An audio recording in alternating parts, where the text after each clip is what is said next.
Hello everyone, welcome back to the channel. In this video, I'm going to walk you through how to deposit money in Phantom wallet from crypto.com. So to do that, you have to copy your wallet address. So to do that, open the Phantom wallet and copy your Solana address, which is the SOL. Then open your crypto.com app and log into your account. Then go to the transfer section, then tap on transfer, then click on withdraw. Click on withdraw, then click on external wallet.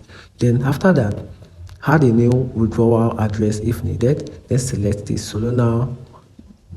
After that, choose the Solana as the cryptocurrency. Then paste your Phantom wallet address and make sure the network is set to Solana, which is the XOL abbreviation.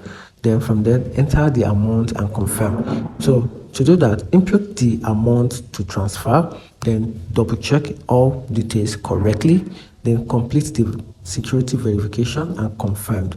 Then after that, wait for a few minutes for the transactions to complete. Then go to your app, then check the Solana balance should be updated. So, and that's a simple guide on how to deposit money in Phantom wallet from crypto.com.